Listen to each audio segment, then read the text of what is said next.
Hi, Amy. Welcome to the Perfect Child podcast. Hello. It's nice to be here. Thank you very much. I'm with Amy Bonaduce-Gardner, and she is with Prism Movement Studio. Did I pronounce your name right?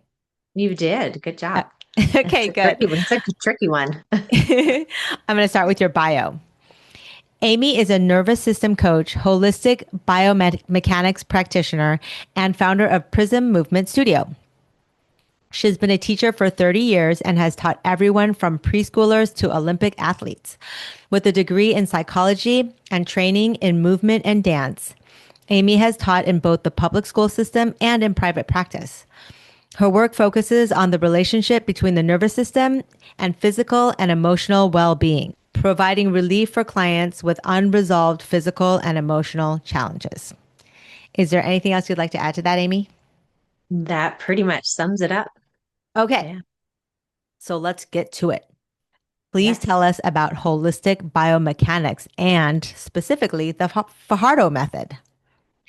So Fajardo method and holistic biomechanics are kind of the same. Some people call it Fajardo method. Some people call it holistic biomechanics. It kind of depends on what era you join this little circle of ours. Regardless of the name that you want to give it, it's a practice observation, practice of awareness of the current state of the autonomic nervous system. And the autonomic nervous system is the fight or flight branch or the sympathetic branch. And the other side is the parasympathetic, or otherwise known as the rest and digest branch. And through this process of observation and awareness, it's going into it without the desire to change it, which is one of the things that makes it unique. Okay. And then through this process, we allow our body's inherent intelligence, its innate process of change to unfold. And what that looks like for most of our clients, in whether it's a class setting or a one on one setting, is that they engage in something called body mapping. And body mapping is just the process of putting your attention on 2 points of location, either in or on your body, or sometimes we might use something external of you, such as the chair you're sitting on or the floor that you're lying down on. And when you do that, it starts to create some cellular activity in the localized area, which starts to increase or kind of tickle your sensory nerves a little bit. So we start to increase the amount of sensory information or sensory data going from our body. Yes. Okay. So I just want to get clarification. Yes. Just the act of putting attention on one part of my body, you're saying activates cellular. Activity. Yeah. Okay. And so if I'm say for example putting my attention on my elbow, something's going to start to happen there. And some people refer to that as just a version of quantum mechanics, right? That which is observed changes, right? Okay. And some people refer to it as the observation effect, right? And so that can happen between two people. And in psychology, that's often referred to as the Hawthorne effect. But it's just this idea that when I'm observed or if I observe you, something is going to change. And from a neurological place, that something is that those sensory nerves. And so, whether you were talking about our sight, our sense of scent, taste, hearing, touch, or Mhm. maybe we're talking something like our receptors for electromagnetic frequencies, or our Mhm. receptors for hot and cold, or wet or dry, or air currents that are coming through my environment. And so those sensory nerves, they're always active to some degree. But when I put my attention on a specific area, such as my elbow, the sensory receptors in that area start to increase their level of activity. Oh my gosh, I was just taking notes because I was Yeah. like, wait, this is so interesting. It's so interesting because my daughter went to a Waldorf school. Hmm. And what I learned when I was there, and I don't think they do this anymore at Waldorf schools, but traditional Waldorf schools, if there is a child that is acting out in a classroom, the teachers, the College of Teachers, and I think sometimes the parents will get together in a group and they'll just sort of share information about the child, meditate on like just the physical being of the child. And they would say, like, just with that, you see a change in the child. The child's not in the Sure, room. And sure, like this is literally describing that. It's sure. just anything you put your attention on, it shifts and there's some kind of activity going on there for anything. Yes. Yeah. And especially when you're doing it collectively in a group such as that, there's a lot more power in that. So, mhm, Wow, that is really cool. mhm. Okay, so continue. So when all those sensory nerves are getting an extra little tickle, that information makes its way up to your brain. And it first makes a stop in a part of your brain referred to as the reticular activating system, which does lots of things. But for this conversation, we just need to know that that's the part of your brain that's going to decide, based on this sensory information, if I should function in a fight or flight way or if I should function in a parasympathetic manner. So, which operating system am I going to use? And then based on that decision, that's going to change how my brain functions. And then that's going to change the motor signals that go from my brain back out to my body. So that's one thing is that a lot of times, most of our clients, they are um, in the state of what we refer to as hypersympathetic nervous system activation, which is just a really fancy way of saying that more often than not, they're functioning in a fight or flight state. Mhm. And they may or may not realize that. They probably have symptoms that indicate that, but they might not necessarily label it as such. And so there's something that's bringing them to us. And when we're in that state, when we're in a fight or flight state, our body, our structure, muscles, bones, fascia, you name it, changes in such a way to inhibit the data flow from my body to my brain. And that's functional so for example, if I'm actually in a fight or flight situation, let's say I'm being attacked and I get hit in the face, if I truly feel everything about that, it's going to get in my way of being able to respond to it and survive it. So my body changes in such a way. So, sure, I still feel it, no doubt, but not as intensely. And we've seen that, like children on the playground bang their head. And so, Johnny, are you okay? I'm just fine. Well, your head is profusely bleeding, right? And then probably once the child, sees the blood or looks in the mirror, then they'll start to cry, right? Then they'll have some Mhm. sort of response because their fight or flight nervous system is being engaged, so they don't have a full sense of that. And once it's brought to their conscious level of awareness, then they have a response to it, right?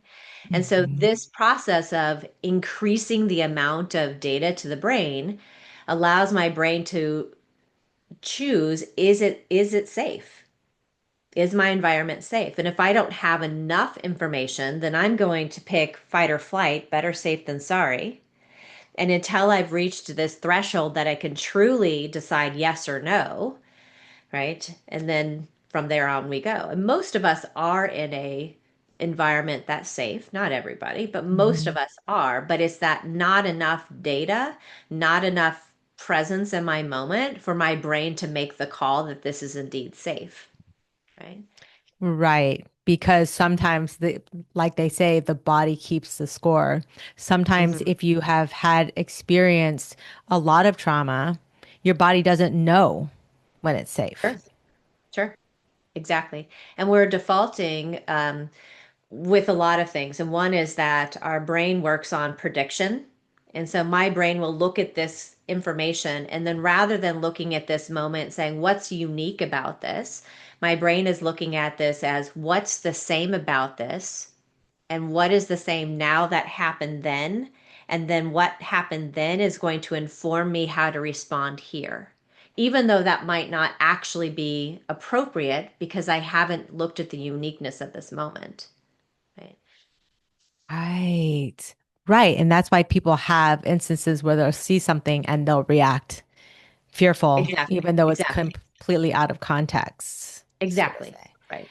Or, when my mom passed away, it was several months later and we were in the kitchen and I don't even know what it was, but something about that we were cooking immediately took me back to memories of being a child. And so the grief rushing back. And that's grief, but trauma's the same way, right? So Mhm. there's nothing about that moment in the kitchen that whatsoever involved my mom, but my brain was looking for the past to understand my present.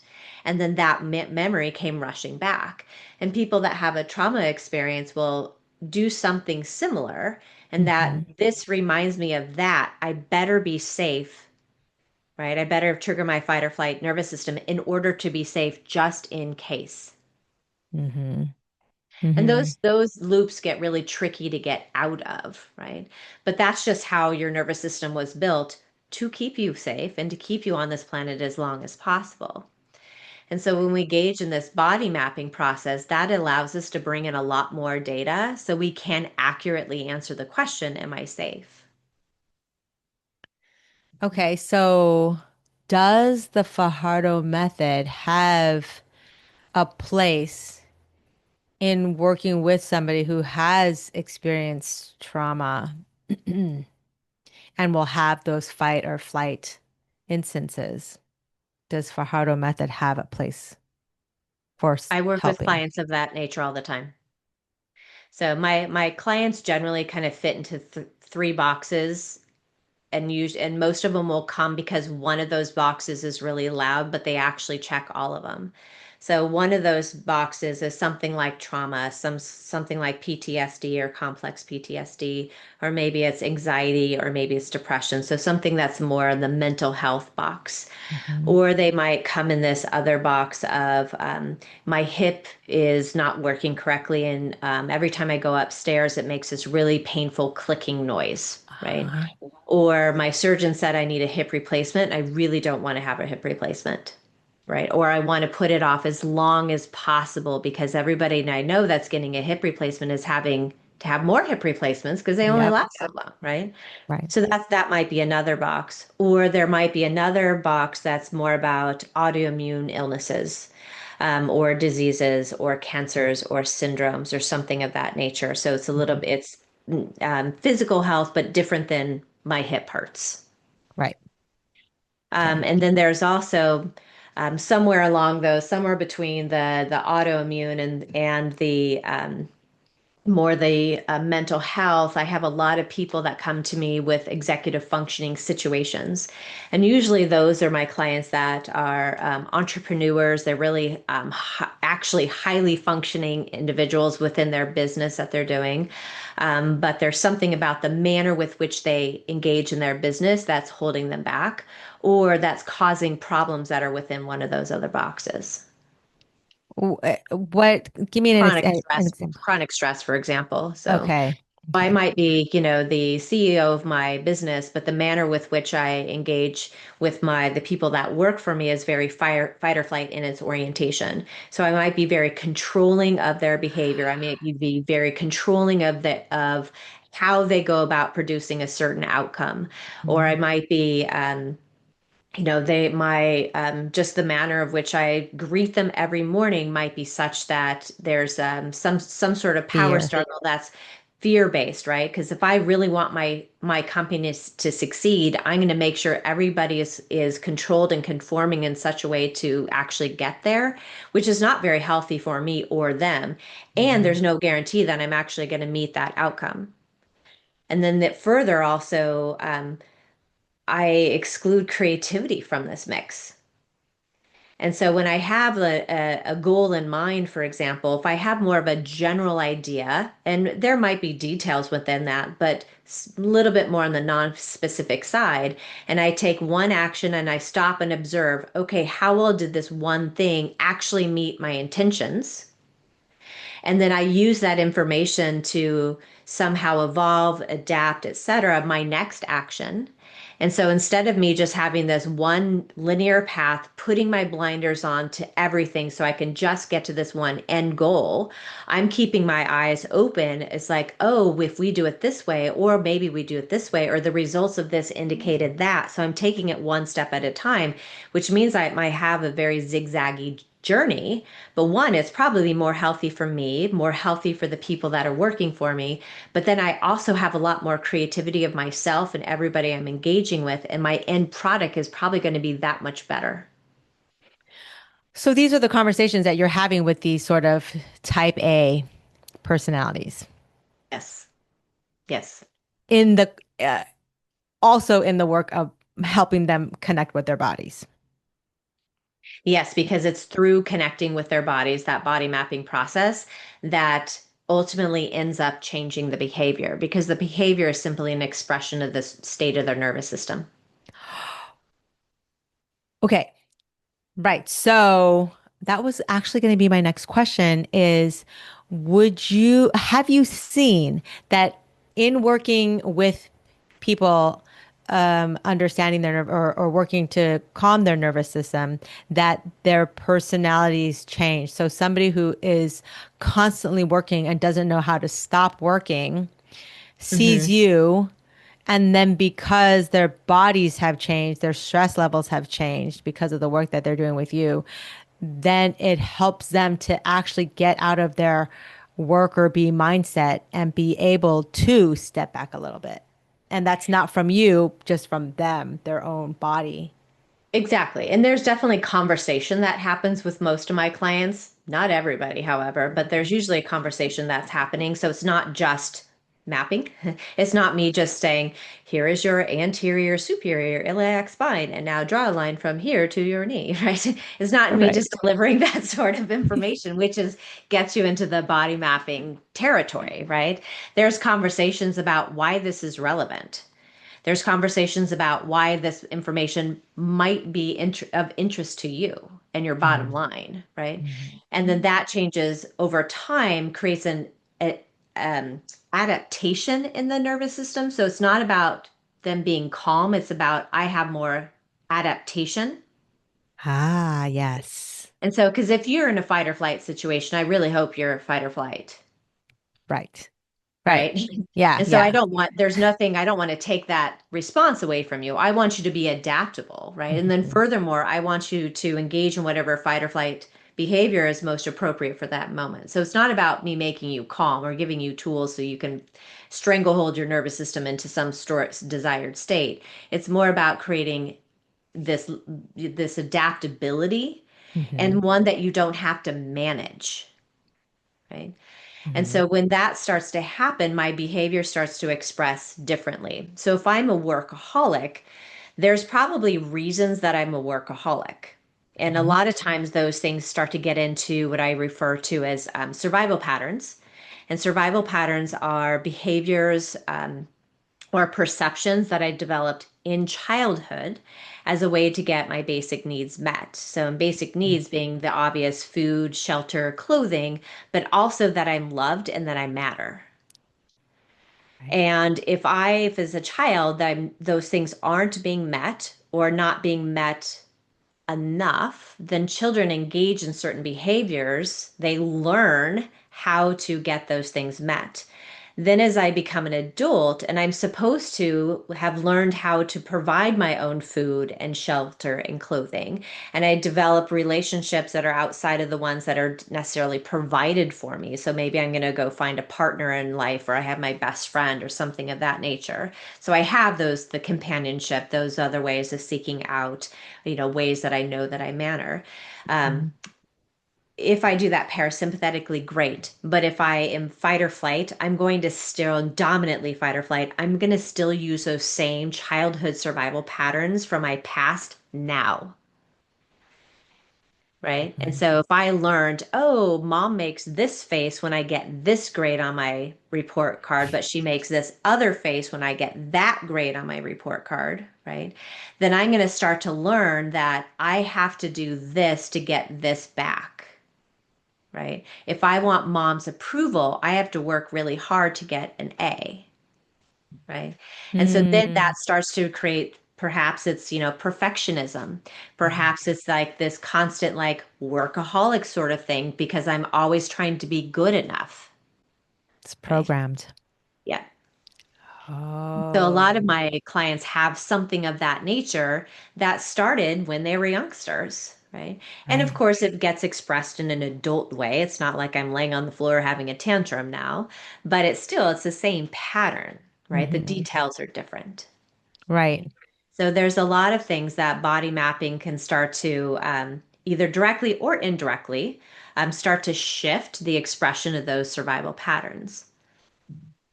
Oh, that's And so they so might always be with me, but they're not my default. right. Right. Because we're not trying to change anything in the body. We're just listening to the body. Yes. So Hmm. then my body can learn what's unique about now. So then I can have a unique response to now instead of using my past to inform me. Right. So you're not reacting, you're just responding. Yes. Yes. Yeah. Now, what are some of the greatest outcomes that you've seen from your clients? So I have one, and I'm just one of the team on this one, but Hmm. autoimmune disease and is in remission. The hip, for example, there's one client that every time she came to stairs, it was, trepidation. And then one day she said to me, it's like, I noticed that I'm going upstairs and I didn't even think about doing it. I just did it. Right. That's crazy. Lots of clients that have, didn't end up needing those surgeries. Right. That's fantastic. Mhm. There's one client I had, she came to me with depression and she had done all the typical things that one would use to address. And she's like, it's just not working. So we did this, and it was very different experience working with somebody that it's pretty vague, right? Depression is kind Oh, of really yeah. vague and not necessarily known triggers. It's just kind of how I always am. We still engaged in it. Actually, had kind of fun with it because she could do a lot of stuff, which some people can't do a lot of movement based stuff. And she was good. In fact, she was like, I think I'm done. She's like, I'm scared to be done, right? But I think I'm done. And so it's like, well, I'm here. So if Yeah. something comes up, you know how to find me. But I have not heard from her since. So. That's the goal. And that is the goal that, I do have very much long-term relationships, but at the very least, the thing that people come with, that part of it is definitely a short-term relationship. And then if you keep going after that, it's, we're kind of like the peel the onion sort of thing. And so usually the Mhm. first layer comes away and it's like, oh, look what we found now. And some people want to keep going through those layers. Yeah. And some people just like the process of really getting to know themselves. Yes. Yes. Because that is a lifelong journey, Hmm. especially since it's been driven out of us as we progress through school. Yes, So have you done holistic biomechanics with children, kids of all ages? I have. So, um, with younger kids, and it kind of depends on what younger means. And so, if you're a baby, then it's probably we're going to set up an environment in which that's going to be um, cause them to move in a different way, right? So that might be sort of jungle gym like things that we set up for you to crawl over or roll over or whatever it might be, or play with you in a certain way. Mhm. If you're 3, then there's probably a lot of imaginary things going on. Like I have this one bench and it has this little plug in it, and one little youngster decided the bench was actually the motorcycle, and that was the gas cap. Yay. Um, right. And then if you're a little older, then there's a lot more movement that sort of looks like gymnastics and sort of looks like dance. But with those ones, around 7 years old, we'll start to actually talk about your body. And just like with the adults, I'll show them pictures, like the actual anatomy pictures, or I'll bring out my skeleton. I'll use the same vocabulary that I use with them as I do for adults. And Mhm. sometimes I'll use the same vocabulary with adults that I do with children. Right? So it Right. goes both ways, right? Yeah. And we'll map it for the most part the same way. It's the movement application piece that is maybe different. Mhm. So it's like if we're talking about your belly button, it's like, okay, well, let's lay on the floor and roll across the floor, but can you do it with your belly button? Can your belly button cause you to flip over? Whereas with an adult, one, are you willing to get down on the floor? And if you are, fabulous, right? And then Yeah. for the adult, I might cue the exact same thing, but I might give them a little bit more detailed information. So with kids, it looks a little bit more like play, and adults, it looks a little bit more like exercise, but the body part's the same thing. The introduction to it is the same thing. Mhm. The thing with kids, however, is that I will only work with the kids in that manner if the adults are engaging in the process themselves. Is So if somebody comes to you and says, my daughter has anxiety mhm, and would love for you to work with her with biomechanics, are you mhm. saying to the parent, I need to work with you first? With me or with a colleague of mine, yes. They need to work first. Yeah. Yes. Because have you found that when you work with a parent, the child's problems disappear? So the child's nervous system is a reflection of the adult's nervous system. Hmm. And so if the adult is dominantly fight or flight, so is the child. Hmm. And with children, if I'm only going to see them for 30, usually it's 30 minutes because that's about the time span. And especially if it's on Zoom, not my preference, but it works, Yeah. right? 30 minutes out of the course of their week is nothing, right? So if Mhm. we if we're looking to allow a nervous system to adapt, we have to change the nervous system that they're around the most. Yep. That definitely makes sense. And so Yeah. therefore if the parent doesn't change, the child is not going to change. And there is once they've reached puberty, there is a little bit of leeway in that. Mhm. Um, just kind of depends on what the situation is. But if a parent sees that there's something going on with their youngster, then it's really the parent needs to deal with themselves instead of trying to change the child, which changing the child would be, in my opinion, a fight or flight behavior in and of itself. Okay. And to add on to that, would you consider wanting to change your partner? Also a fight or flight. That would also be fight or flight, right? Hmm. And so with my partner, and it's similar goes for children. Like I could set a boundary, but the boundary isn't me telling you what you can or can't do. The boundary is if you do this, I'm going to do this. Right. Hmm. So with my son getting mad slamming the door, right? And I did not like the slamming of the door for various reasons. So I said slamming the door is not okay. You can be angry, you can go into your room, but slamming the door, no. And so the next time you slam the door, Dad's going to take the door off. And so the next time he slammed the door came off. Right? You can still be mad. You can still go to your room. You can still have all those things, but you will no longer have a door. Right. And so I didn't change anything about my son's behavior. Right. Uh-huh. I gave him a choice Yeah. to slam the door, not slam the door. And based on his choice, I'm the one, well, my husband, he's the one who took it off, that took the door off, right?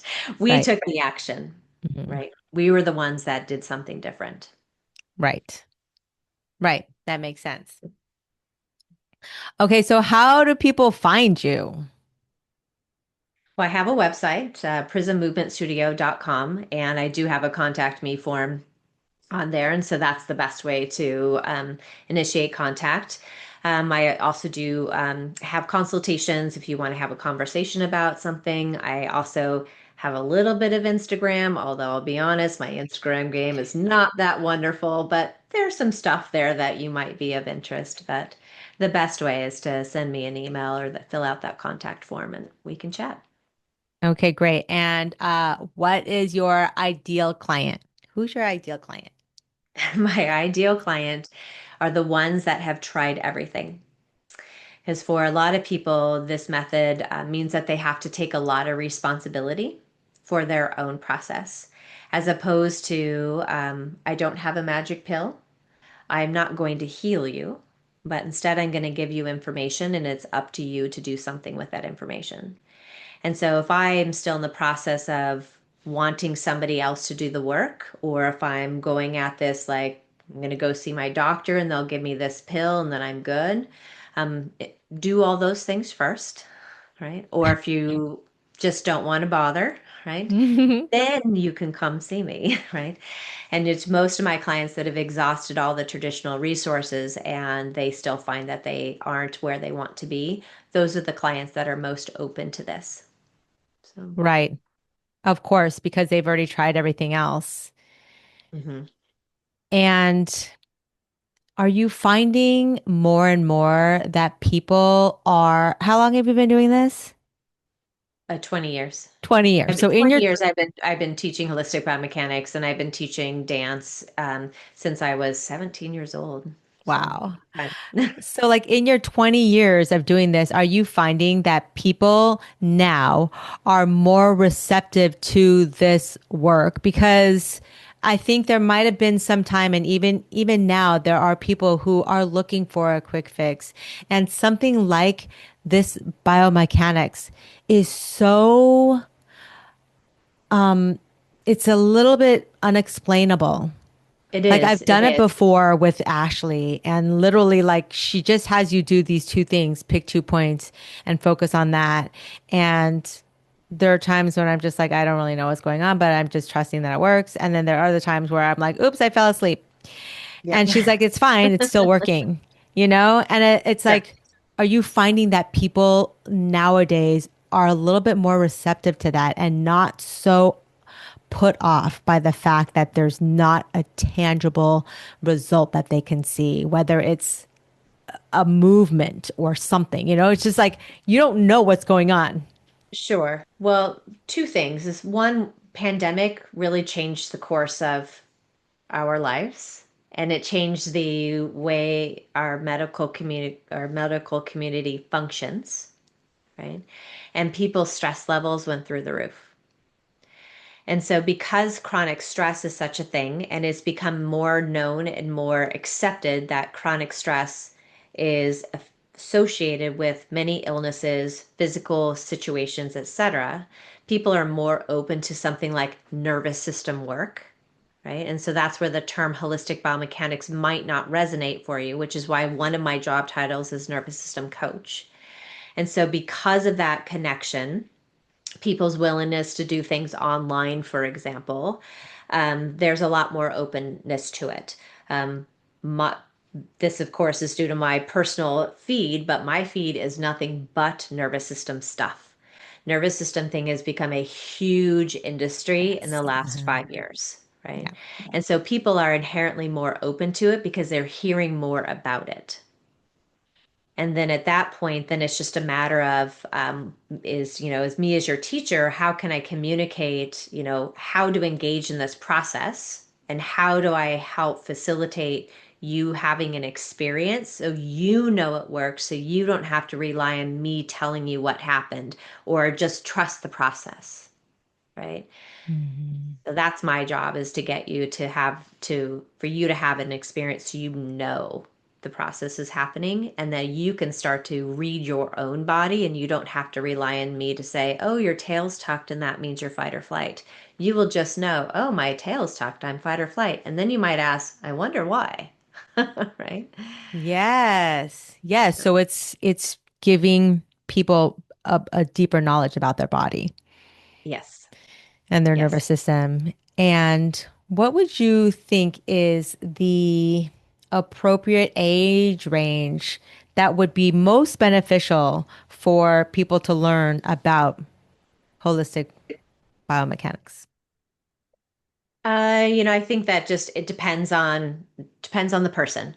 And so I actually really like working with teens because their nervous systems are highly malleable at that moment in time anyways. They have lot less stuckness in their patterns. But on the other hand, I have a client, for example, she's more in the PTSD category and children living in the same situation that she was living in. Kids want nothing to do with me, right? And it's perhaps a little too hippy dippy for them, right? Want nothing. But mom has changed. This is a good example of parent child relationship. Mom's nervous system has changed so much that the things that our kids are dealing with now are not that of trauma. They're just that of a normal teenager, right? So Oh, teens love to work with them, but it's not always their cup of tea, right? yeah, Both of my kids engage in this process but they grew up around it. yeah, So, right, so that makes it a little bit different for them. But most of the kids that I'm working with are coming to me for something specific, like a soccer injury or for something like that. Get into college, and now we're in the stress territory, and so it just depends where they're, what they think about in terms of how do I best help myself, yeah, right? And is that going to the doctor? Is that going to a therapist? Is that going to a practitioner? What does that look like, right? right. So it just depends. A couple weeks ago, spur of the moment, the daughter of my client had a session, and she's in her early 20s. And she just is kind of just curious and interested about all kinds of things in life.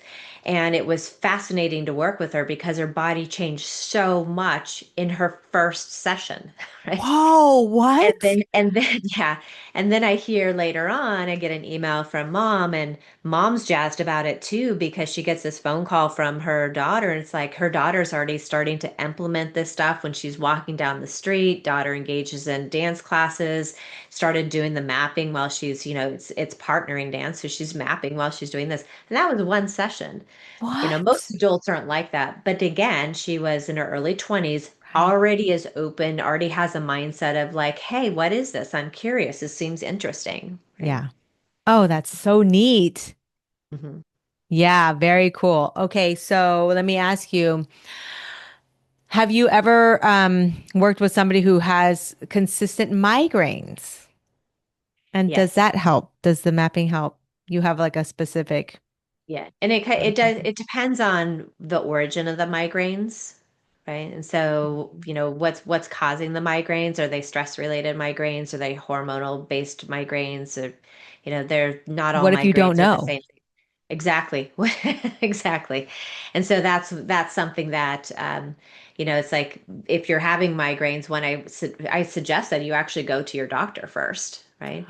And Ah, get, when I was having migraines in my 20s, and then at that point in time, the first thing my doctor did is sent me to have a brain scan to make sure I didn't have a tumor. No tumor, right? Second thing she did was sent me to physical therapy, and that actually solved my migraine problem. It was structural. These days, most people have migraines, and they're going to give you medication first. So, so it just kind of yeah. depends. Maybe they'll start to investigate, like, are your migraines more menopausal related? Are they something, or is it more stress related? So it just depends. Okay, so it's not something where if you learn um the practices of biomechanics Hmm. that it would attune you more to everything, that it would potentially reverse your migraines because you would know your body more. It's not something like Yeah. that. Yeah, so that is classified as a neurological situation. And so therefore body mapping, yes, does impact it, but it's helpful to know why, right? And Mm-hmm. so like if it's menopausal, for example, sure, it's your hormones doing a number on you. But generally speaking, menopausal symptoms are much more extreme in a hypersympathetic body, right? And so Right, that's where it's like, you know, so are we dealing with the migraine, or are we dealing with the system? right, And so the migraine at that point is just a symptom of a larger problem. right, right, which normally that's actually what's happening anyways. Every time we have a physical Yeah. symptom, it's a Yeah. symptom of a bigger problem. Yeah. Thank you. You're very welcome. I thought that was a very good overview. Is there Yes. anything else that you'd like to add before we end our time together? Uh, you know, for those that aren't interested in this, but they're curious about it, one of the things that you can just do on your own is get outside and move. And so going outside, if you think about how many senses are going to be tickled by just going outside, right? You've got whether is it raining or is it sunshine? Is it hot? Is it cold? Is it windy? Is it not windy? You're moving around, and movement generates a lot of sensory input as well. And so go outside and take a walk and do that on a regular basis. Get down in the grass, play with your kids. All of those things inherently generate a lot of sensory input. And so just doing those things that we should be naturally doing anyways is one way to just keep your nervous system healthy. Oh, I love that. And you're not asking anyone to be particularly engaged when they're feeling these symptoms, meaning like we'll go outside and we'll go for a walk and yeah, we see the sun is shining. Like we just go about and do our day. But would it be more helpful to be like, oh, okay, I'm feeling the warmth of the sun. I'm smelling a scent that's coming. Like, You can be, it kind of depends on what your mindset is. Some people, they just have to go for a walk, right? okay, I yeah, just have to break up my day, perhaps, right? And some people that are kind of stuck in a little bit of loop, yeah, they're going to need to be more intentional about noticing, oh, the sun actually is shining. It's not overcast today, right? yeah, And there's those go into some really basic, more like what's often referred to as like a regulation tool. So it's like, how many different things can I see? How many different things can I hear? How many different things can I smell?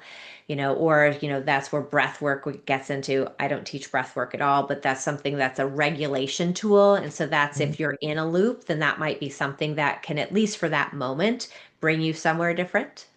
Right? But most of us just don't move enough. Most of us just don't go outside enough. Yeah, that is a very good point. Thank you for pointing that out. I was just thinking about that the other day too. Thank you, Amy. You're very welcome. All right. So, Prism Movement Studio.com. Yes. Yes. Yep. And I Thank have you a so studio much. in downtown Portland, and you can find me online as well. Thank you. Enjoy You're the rest of your welcome. day. You too.